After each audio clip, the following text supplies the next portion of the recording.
May mga bahay na kahit bukas ang mga bintana, ay tila walang sinag ng araw na nakakapasok. At may mga pusong kahit tumitibok pa, ay matagal nang isinara sa lahat ng tao. Minsan, hindi mo namamalayan. Dahan-dahan mo na palang itinatayo ang mga pader sa paligid mo. Isang pader ng sakit, ng takot, ng pagkadismaya. Hanggang sa isang araw, wala ng pinto ang matitira. Isang bahay na walang pintuan. Naranasan mo na ba yon? Yung hindi mo na kayang magtiwala dahil minsan kang nasaktan ng labis? Yung mas pipiliin mong mapag-isa kaysa muling masugatan? Sabi nila, ang oras daw ang gamot sa lahat.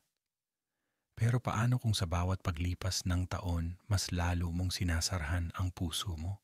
Paano kung sa takot mong masaktan, pati liwanag ng pag-asa ay hindi na makapasok? Ito ang kwento ng isang babae na itinayo ang bahay ng kanyang kaluluwa. Ngunit nakalimutang lagyan ng pinto. Hanggang sa isang araw, may isang maliit na kamay na kumatok at nagpaalala sa kanya na kahit isang maliit na bintana lang, sapat na para makapasok ang liwanag. Sa dulo ng isang tahimik na kalsada, may isang bahay na matagal nang nakatayo. Sa unang tingin, parang karaniwan lang. May pubon, may hardin, may mga bulaklak na unti-unting nalalanta sa paso. Ngunit kung lalapit ka, mapapansin mong kakaiba ito. Walang pinto, walang kahit anong daanan papasok. Tahimik ang paligid at tanging ihip ng hangin ang pumapasok sa mga bitak ng dingding. Dito nakatira ang isang babae na matagal nang hindi nakikitang lumabas. Noong araw, siya ay kilala bilang palangiti, masigla, laging abala sa pagtulong sa kapitbahay. Ngunit isang gabi, nagbago ang lahat. Walang nakaalam ng buong kwento, pero mula noon, hindi na siya lumabas ng bahay. Dahan-dahan, parang tinakpan niya ang bawat bahagi ng kanyang mundo. Una, ang pinto. Pagkatapos, ang mga bintana. Hanggang sa wala nang matirang daanan para makapasok ang sinag ng araw. Hindi dahil gusto niyang mapag-isa, kundi dahil natutunan niyang sa labas ng mga pader na iyon. Nandun din ang mga alaala ng sakit, kaya pinili niyang manahimik. Sa una, mahirap. Ngunit habang lumilipas ang mga araw, naging komportable ang katahimikan. Parang kaibigan na nakasanayan. Ang mga tunog ng orasan at ihip ng hangin ang naging tanging kasama niya. Sa bawat tiktak, para bang sinasabi ng oras na kahit tumatakbo ito, may mga sugat na hindi pa rin naghihilom. Minsan, tumitingin siya sa salamin, sinusubukang alalahanin kung sino siya noon, yung babaeng marunong pang ngumiti, marunong magmahal, marunong mangarap. Ngunit ang larawang iyon ay tila dahan-dahang naglaho, napalitan ng katahimikang hindi niya sinasadya pero natutunang tanggapin. Sa loob ng bahay na walang pintuan, ang babae ay naging anino ng sarili niyang nakaraan, isang pusong dati bukas sa mundo. Ngunit ngayon nakatago sa likod ng pader, ng takot at pagod. At sa kabila ng lahat, nanatili siyang nakikinig, hindi sa mga tunog sa labas, kundi sa mahina, ngunit totoo pa ring tibok ng kanyang puso na parang nagsasabing, buhay ka pa? Pero kailan mo balak muling buksan ang iyong pinto? Sa paglipas ng mga taon, natutunan ng babae na tanggapin ang katahimikan bilang bahagi ng kanyang buhay. Sa una, tila parusa ito. Ang bawat araw ay parang ulap na walang dulo at ang bawat gabi ay isang mahabang paghinga na puno ng alaala. Ngunit habang tumatagal, ang katahimikan ay naging parang kumot na yumayakap sa kanya tuwing siya'y nanghihina. Hindi niya namalayan, naging tahanan na pala niya ang kawalan ng ingay. Ang tunog ng hangin sa labas ay tila musika na lamang sa kanya. Ang kaluskos ng dahon sa bubungan ay parang himig ng pag-asa, bagaman mahina, ay naroroon pa rin. Sa bawat pagmulat ng kanyang mata tuwing umaga, walang nagbabago. Ang parehong dingding, ang parehong lamig ng hangin, ang parehong katahimikan. Pero sa puso niya, unti-unting may tinig na bumubulong. Ito na ba talaga ang gusto mo? Ang mabuhay ng walang ibang maramdaman? Marami na siyang gabi na kinakausap ang sarili, mga usapang walang sagot. Minsan, tinatawanan niya ang mga alaalang dati nagpapaiyak sa kanya. Minsan, tahimik lang siyang nakaupo, pinagmamasdan ang alikabok na sumasayaw sa liwanag na sumisingit sa bitak ng bubong. At doon niya napagtanto, kahit gaano katahimik ang paligid, hindi mo kayang patahimikin ang puso, sapagkat ang puso, kahit pagod, ay patuloy na naghahanap ng dahilan para tumibok. Ang katahimikan ay nakagiginhawa. Oo, pero kapag masyado ng matagal, nagsisimula itong maging mabigat. Parang hangin sa loob ng isang saradong silid. Hindi mo agad napapansin, ngunit unti-unti kang nauubusan ng hininga. Kaya isang gabi, habang tinititigan niya ang buwan mula sa maliit na bitak ng bintana, tinanong niya ang sarili, hanggang kailan ko pa hahayaang ganito? At sa unang pagkakataon, matapos ang mahabang panahon, napansin niya na sa gitna ng katahimikan, may tunog pala ng pag-asa, mahina ngunit malinaw. Ang tibok ng puso niya, hindi pa ito tapos. Hindi pa siya tapos. Isang hapon na tila, katulad lang ng mga nauna, ang babae ay nakaupo sa tabi ng bintanang luma, tanga ng kanyang tasa ng kape na matagal ng malamig.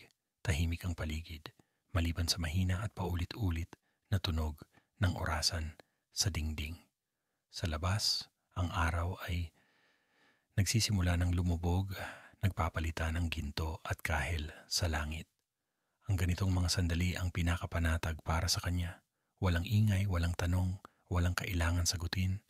Ngunit sa gitna ng katahimikan, may tunog na hindi niya inaasahan. Tatlong mahinang katok, tok, tok, tok. Akala niya ay imahinasyon lamang, ngunit muling umaling-awngaw ito. Mas malinaw. Napatingin siya sa pader, parang may bahagi ng kanyang dibdib na biglang kumabog. Wala namang pinto ang bahay, pero tila narinig niya talaga ang katok na iyon. Parang mula sa hangin, o marahil mula sa kung saan na matagal na niyang isinara. Dahan-dahan siyang tumayo, lumapit sa bintana, at doon niya nakita ang isang maliit na anino sa labas. Isang batang marungis, may hawak na lumang bag, nakatingala sa kanya. Ang mga mata ng bata ay hindi takot, kundi puno ng pag-asa. Sa pagitan ng mga rehas ng lumang bintana, narinig niya ang isang tinig na magaan ngunit may bigat ng katotohanan. Tita, kahit maliit lang po na butas, pwede bang pumasok ang araw? Sa sandaling iyon, parang natigil ang oras. Hindi niya alam kung anong mararamdaman. Lungkot, awa o pag-asa. Matagal na niyang hindi narinig ang ganoong tinig, isang boses na walang hinanakit, walang hiling na kapalit, kundi simpleng pagnanais na maramdaman muli ang liwanag. Napayuko siya at sa unang pagkakataon matapos ang mahabang panahon, nakaramdam siya ng init sa kanyang pisngi. Hindi niya alam kung luha iyon o ang sikat ng araw na pumipilit pumasok sa pagitan ng basag na bintana. At habang pinagmamasdan niya ang batang iyon, naramdaman niya ang isang bagay na matagal nang nawala, ang tibok ng puso na hindi galing sa sakit, kundi sa pag-asa. Hindi niya alam kung ano ang nagtulak sa kanya, pero sa unang pagkakataon, matapos ang napakahabang panahon, inabot niya ang kamay ng bata sa kabila ng lumang bintana.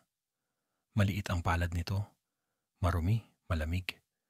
Ngunit sa pagpapatong ng kanilang mga kamay, parang may init na dumaloy, dahan-dahang bumalik ang pakiramdam ng buhay sa kanyang balat. Ang batang iyon ay ngumiti, isang ngiti na walang hinihinging kapalit, walang takot, walang tanong. Isang ngiti lamang na tila nagsasabing, narito lang po ako. Sa sandaling iyon, Napansin ng babae na ang araw ay tila mas maliwanag, na ang alikabok sa hangin ay kumikislap sa sinag na pumapasok sa bitak ng lumang dingding. Parang nakahanap ng daan ang liwanag, hindi sa pagitan ng mga bato, kundi sa pagitan ng dalawang pusong parehong naghahanap ng tahanan. Tahimik lang silang dalawa. Wala nang sinabi ang bata at wala na ring paliwanag ang babae. Ngunit sa gitna ng katahimikan, may di nakikitang pag-uusap. Isang pusong matagal nang sarado at isang murang pusong hindi pa tinatablan ng takot. Habang pinagmamasdan niya ang batang iyon, naisip niya kung gaano karami sa mundo ang gaya niya. Mga taong nagtatayo ng bahay sa loob ng sarili pero nakakalimutang lagyan ng pintuan. Napangiti siya ng bahagya. Halos hindi niya namalayan. Sa simpleng haplos ng isang maliit na kamay, parang may naalalang bahagi ng kanyang sarili. Ang babae noong araw, ang babaeng marunong magmahal, marunong maniwala, marunong umasa. At sa loob ng bahay na walang pintuan, sa unang pagkakataon matapos ang napakaraming taon, may naramdaman siyang kakaiba. Hindi na lamang katahimikan, kundi paggalaw ng hangin, tunog ng buhay at liwanag na dahan-dahang bumabalot sa paligid. Ang bata ay umalis din kalaunan, naglakad palayo sa dapit hapon, ngunit iniwan niya ang isang bagay na hindi kayang kunin ng oras. Ang paalala na minsan, hindi kailangang buksan ang buong pinto. Minsan, sapat na ang isang maliit na kamay na may dalang liwanag upang muling maalala ng isang puso kung paano muling mabuhay. Pagkatapos ng araw na iyon, tila may kakaibang nangyari sa loob ng bahay. Hindi niya iyon mapaliwanag, pero sa mga sumunod na umaga, napansin niyang mas maliwanag ang paligid. Ang liwanag ng araw na dati humihinto lang sa labas ay unti-unti nang nakakapasok sa mga siwang ng dingding. Sa simula, maliit lang, parang sinag na naliligaw.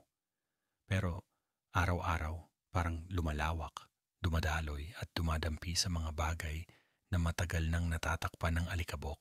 Ang lumang mesa, ang mga larawan sa dingding, ang mga kurtinang halos hindi na makilala ang kulay.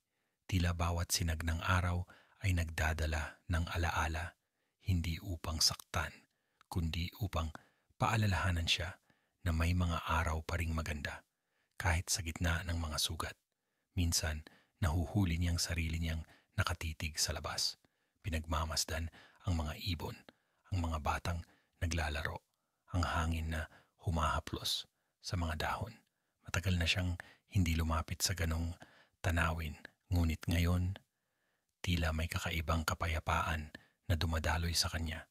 Ang katahimikan ay nariyan pa rin, ngunit hindi na ito mabigat. Parang naging musika ito ng bagong simula. Sa tuwing sumasayaw ang sinag ng araw sa loob ng bahay, naririnig niya sa puso ang isang mahina ngunit malinaw na tinig. Buhay pa ako. At sa bawat paghinga, parang unti-unti niyang binubuksan ang mga pinto na matagal niyang isinara. Hindi para hayaang pumasok ang lahat, kundi para tanggapin na may mga bagay na dapat talagang maramdaman. Minsan nauupo siya sa tabi ng bintana at iniisip kung kailan siya huling tumawa. Hindi niya maalala ang eksaktong araw, ngunit natatandaan niya ang pakiramdam. At iyon ang mas mahalaga, ang maalala kung paano maramdaman muli. Sa mga sumunod na gabi, bago siya matulog, binubuksan niya ng kaunti ang bintana. Hindi pa rin niya kayang buksan ang buong pinto, ngunit sapat na iyon. Sapagkat sa bawat pagpasok ng hangin, dala nito ang mga tinig ng buhay sa labas. Ang huni ng kuliglig, ang halakhak ng mga bata, at ang mahinang sigaw ng araw na nagsasabing, hindi pa huli ang lahat. Sa mga araw na lumipas, natutunan ng babae na tanggapin ang liwanag hindi lamang bilang bisita, kundi bilang bahagi ng kanyang araw-araw. Dati, pinapanood lang niya itong dumampi sa mga dingding at mawala kasabay ng dapit hapon. Pero ngayon, hinahayaan na niyang magtagal ito parang kaibigan na matagal nang hindi nakadalaw. Sa bawat umagang bumubukas ang langit, inaabot niya ang sinag ng araw gamit ang kanyang mga daliri. Dahan-dahan, parang may takot na baka masunog, pero sabay din ang pagnanais na maramdaman muli ang init. At sa bawat dampi nito, sa kanyang balat, may kakaibang kirot at ginhawa. Kirot dahil naaalala niya ang lahat ng sakit na dahilan ng kanyang mga pader. Ginhawa dahil sa wakas, kaya na niyang harapin ang mga alaala ng hindi lumuluha. Sa unang pagkakataon, inilabas niya ang mga lumang larawan mula sa baul. Isa-isa niyang tinitingnan. Hindi na para sumbatan ang nakaraan, kundi para pasalamatan ang sarili, sapagkat kahit wasak, nanatiling tumitibok ang kanyang puso. Nagsimula rin siyang makinig sa mga ingay sa paligid, tawanan ng mga bata, sigaw ng naglalako, awit ng mga ibon. Mga tunog na dati iniiwasan niya, ngayon ay parang paalala na siya ay bahagi pa rin ng mundo. Sa mga gabi, bago siya matulog, binubuksan niya ang bintana ng mas malaki. Hindi pa rin niya tinatanggal ang mga pader, pero hindi na rin niya pinipigilan ang hangin na pumasok, sapagkat naunawaan niya na ang paghilom ay hindi nangangahulugang kalimutan, kundi tanggapin na may mga sugat na mananatili, ngunit hindi na kailangang itago. At sa gitna ng katahimikan, narinig niyang muli ang sarili niyang tinig, mahina ngunit buo. Salamat sa liwanag, dumating ka pa rin. Sa sandaling iyon, napagtanto niyang hindi na siya bihag ng kanyang sariling bahay. Siya na mismo ang nagbukas ng pinto, hindi dahil pinilit siya ng mundo, kundi dahil handa na siyang muling mamuhay. Isang hapon, habang nakaupo siya sa tabi ng bintana, tinamaan ng liwanag ang isang lumang kahon na halos nakalimutan na niya. Doon nakatago ang mga bagay na minsan ay sinubukan niyang kalimutan. Mga lumang sulat, litrato, at mga alaala ng mga panahong puno ng tawa at pangako. Dahan-dahan niyang binuksan ang kahon at kasabay ng amoy ng lumang papel ay bumalik ang mga tanong na matagal nang natutulog sa kanyang isipan. Noon bawat larawan ay parang sugat, pero ngayon, iba na ang pakiramdam. Habang pinagmamasdan niya ang isang lumang litrato ng sarili niyang nakangiti, hindi niya napigilang ngumiti rin. Nakita niya ang kabataang puno ng sigla, ng tiwala, ng pag-ibig. At sa halip na maawa sa babaeng iyon, napuno siya ng pasasalamat sapagkat dahil sa kanya, naririto pa rin siya ngayon. Naalala niya rin ang mga taong minsan niyang minahal at mga taong nakasakit sa kanya. Dati galit ang bumabalot sa mga alaala, pero ngayon wala nang bigat. Para bang naiintindihan na niya na hindi lahat ng sugat ay dapat pagbayaran. May mga sugat na itinadhana upang turuan tayo kung paano magmahal ng mas totoo. Sa bawat pahina ng lumang sulat na binabasa niya, nararamdaman niya ang katahimikan sa pagitan ng mga salita, hindi bilang kawalan, kundi bilang tanda na natapos na ang isang kabanata. Ang mga luha na minsang dumaloy sa parehong mga titik ay tila naging patak ng ulan na nagpabago sa lupa upang mamunga ng bagong pag-asa. Inilapag niya ang kahon, huminga ng malalim, at naramdaman niya ang gaan sa kanyang dibdib. Sa kauna-unahang pagkakataon, napagtanto niyang hindi kailangang burahin ang nakaraan upang makapagsimula muli. Ang kailangan lang ay tanggapin ito bilang bahagi ng paglalakbay, isang bahagi na kailanman ay hindi na kailangang ikahiya. Habang sumasara ang araw at unti-unting lumalabo ang langit, itinapat niya ang kahon sa sinag ng huling liwanag at mahina niyang bumulong, "Salamat, hindi na kita kalaban." Mula ng gabing iyon, may kakaibang gaan na ang araw-araw niya. Hindi ito dramatikong pagbabago, kundi marahang pag-usbong ng liwanag sa bawat sulok ng kanyang puso. Sa umaga, sinasalubong niya na ang araw hindi na bilang estranghero kundi bilang lumang kaibigan na muling bumalik. Binubuksan niya ang bintana, hinahayaang pumasok ang simoy ng hangin at sa bawat paghinga, nararamdaman niya na parang unti-unting nabubura ang mga alon ng lungkot na dati nakapaligid sa kanya. Minsan, nahuhuli niya ang sarili niyang nakangiti habang pinapanood ang mga batang naglalaro sa labas o habang nakikinig sa tawanan ng mga kapitbahay na matagal na niyang hindi kinakausap. Hindi niya akalain na ganun pala kasimple ang kaligayahan, isang tunog ng tawa, isang halakhak ng bata, isang sikat ng araw na dumarampi sa balat. Sa tuwing may dumarating na alaala ng sakit, hindi na siya lumalayo. Sa halip, tinatanggap niya ito ng may banayad ng ngiti, parang tinatanggap ang bisitang minsang nagdulot ng bagyo, pero ngayon ay tahimik ng lumilisan. Minsan, habang nagtitimpla siya ng kape, napapaisip siya kung ilang taon na ang lumipas mula. Ang huli siyang ngumiti ng ganito. Walang takot, walang dahilan, basta ngiti lang dahil buhay pa siya. Ang mga maliliit na bagay na dati hindi niya pinapansin ay muli niyang nakikita. Ang kintab ng dahon tuwing umuulan, ang halimuyak ng lupa, ang awit ng mga ibon tuwing umaga. Lahat ng iyon ay parang mga himig ng pagbabalik, mga paalala na kahit matagal kang nanahimik, babalik din ang musika kapag handa ka ng makinig. At sa bawat araw na lumilipas, ang kanyang ngiti ay hindi na pilit. Ito ay likas, payapa, at totoo. Parang bulaklak na matagal na nakasara, ngayon ay muling bumubuka sa init ng araw. At sa bawat tawa na lumalabas mula sa kanyang labi, may kasamang panalangin na sana kahit sino pa ang nakararanas ng dilim ay muling makatagpo rin ng dahilan parang umiti. Isang umaga na may bahid ng bagong simula. Habang siya ay nagwawalis sa harap ng bahay, may narinig siyang mahinang tinig mula sa kalsada. Pamilyar. Tita! Napalingon siya at doon niya nakita ang batang minsang kumatok sa kanyang dingding ng katahimikan. Mas matangkad na ito ngayon, may dalang bag at may ngiting hindi nagbago. Iyon pa rin ang ngiting unang nagpasok ng liwanag sa kanyang puso.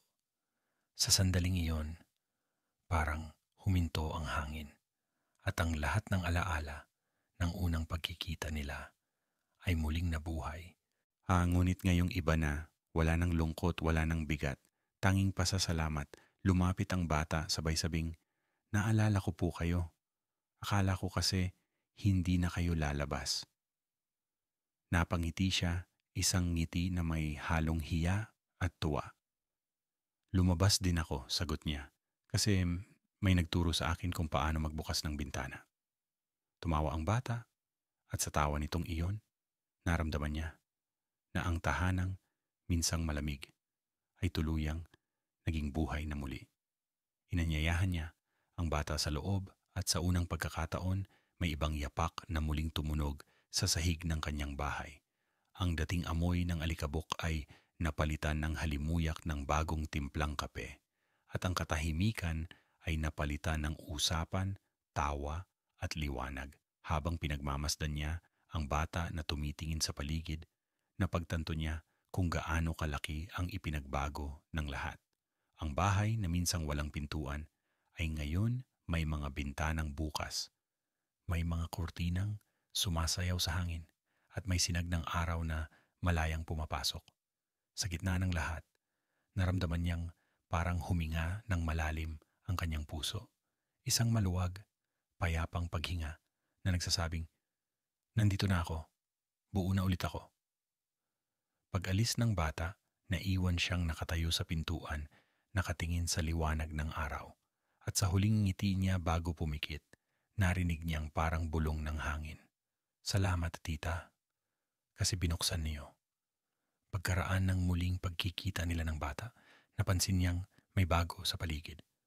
Ang bahay na dati parang nakalubog sa anino ay tila muling nabubuhay.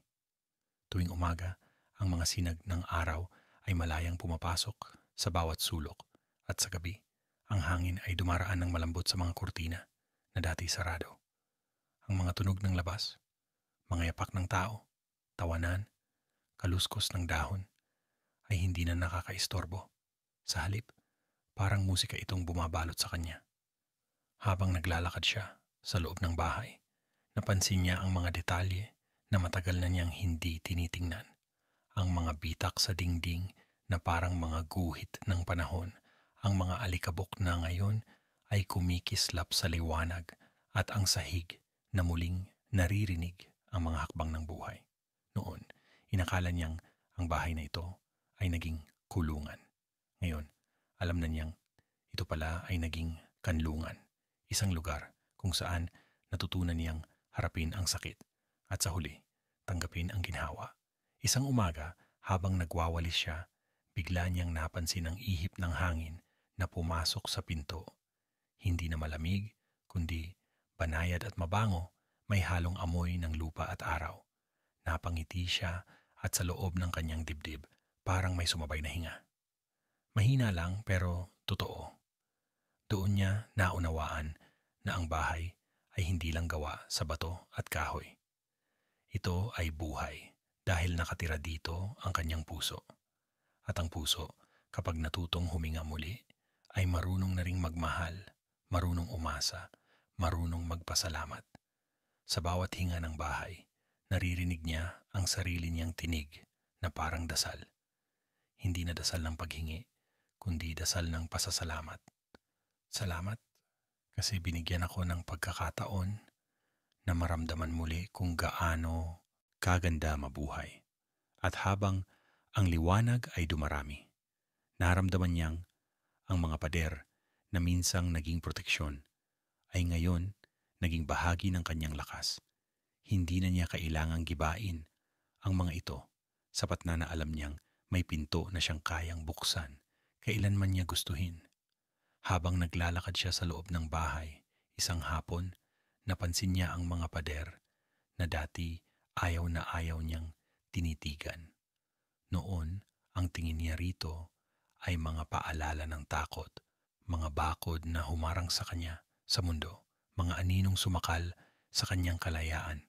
Pero ngayong binabalikan niya ito sa ilalim ng liwanag ng hapon, tila may bago siyang nakikita. Ang mga bitak sa pader ay hindi na mukhang sugat. Sa halip, para silang mga linya ng isang mapa. Mga daanang nagsasabing, dito ka dumaan, dito ka natutong tumayo. Dahan-dahan niyang hinaplos ang magaspang na ibabaw ng semento at sa bawat haplos, parang hinahaplos din niya ang sarili niyang nakaraan. Doon niya napagtanto na hindi pala kasalanan ng mga pader ang kanyang pag-iisa. Sila ay itinayo niya, hindi para magtago, kundi para mabuhay. Ang bawat pader ay kwento ng kanyang lakas. Bawat bitak ay tanda ng laban na nalampasan niya.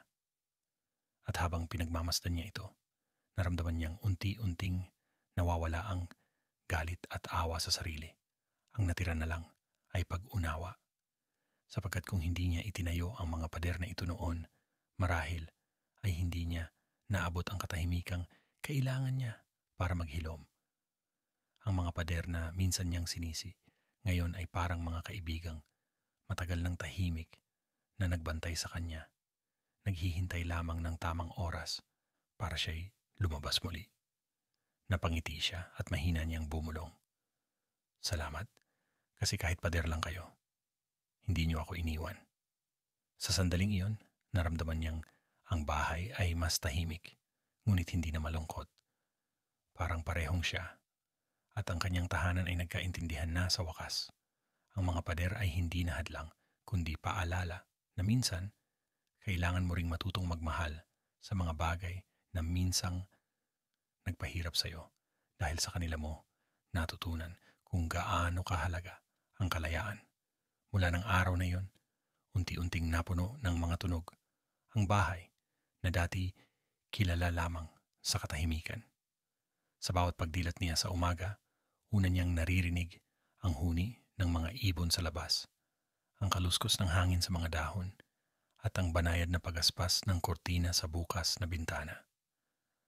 Ang mga tunog na ito na dati halos hindi niya pinapansin, ngayon ay parang mga musika ng muling pagkabuhay. Sa kusina, naririnig ang kalansing ng tasa habang nagtitimpla siya ng kape.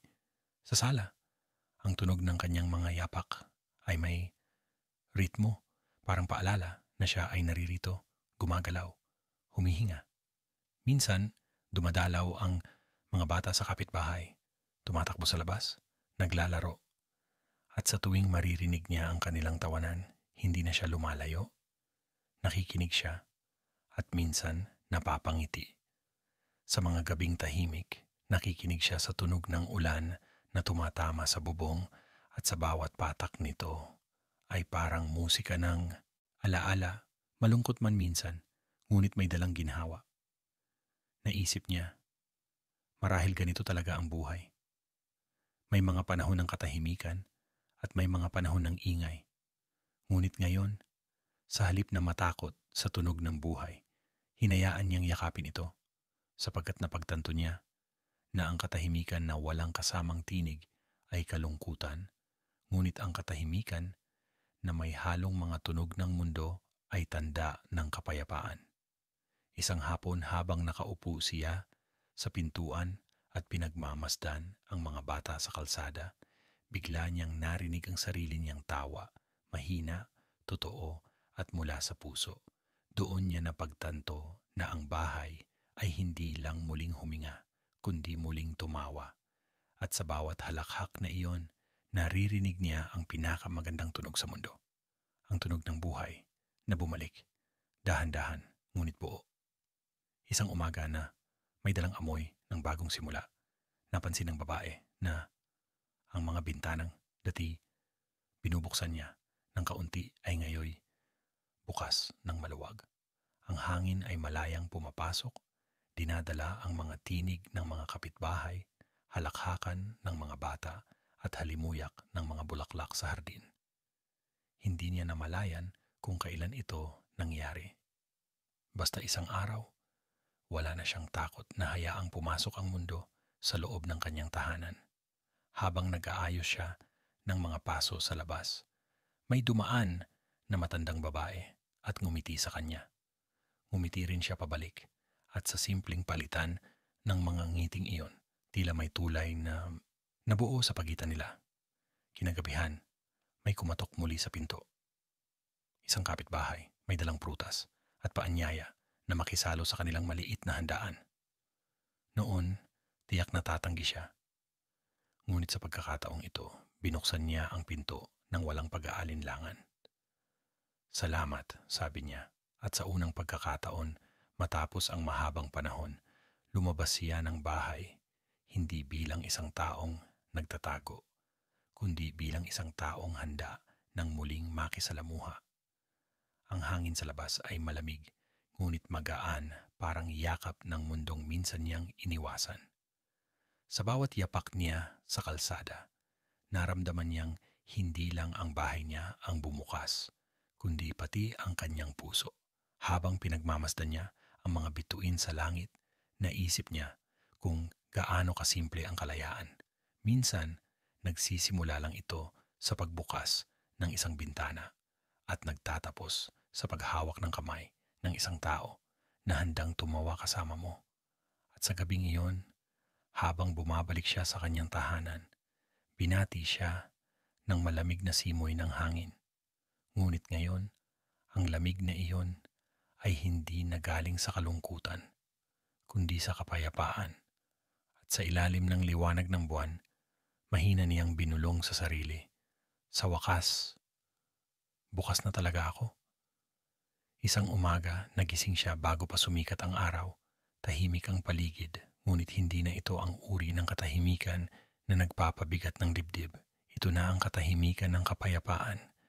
Umupo siya sa tabi ng bintana, humigop ng kape, at pinagmamasdan ng langit na dahan-dahang nagiging kulay ginto. Ang bawat pagliwanag ng kalangitan ay parang salamin ng sarili niyang pagbabago mula sa dilim ng takot patungo sa init ng pagtanggap. Noon akala niya, ang liwanag ay kailangang manggaling sa labas. sa mga tao, sa pag-ibig, sa mga bagay na nawawala. Ngunit ngayong marunong na siyang makinig sa sarili, napagtanto niyang ang liwanag ay hindi kailanman nawala.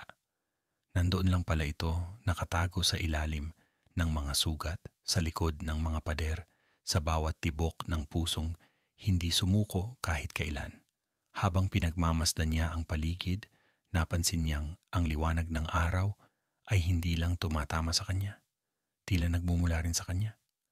Sa bawat paghinga, sa bawat ngiti, sa bawat tawa, may bahagyang sinag na lumalabas. Pinapainit ang hangin, pinapagaan ang mundo. Naisip niya, marahil ito ang tunay na kahulugan ng pagbukas ng pintuan.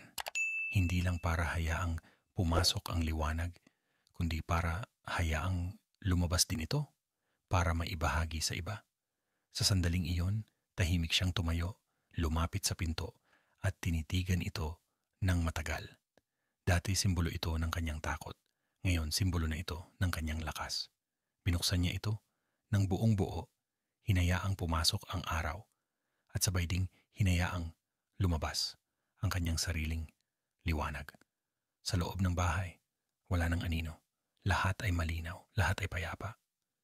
Ngumiti siya at mahina niyang sinabi, ang bahay na walang pintuan ay natutong magbukas. At ako, na minsang takot sa mundo, ay natutong magmahal muli.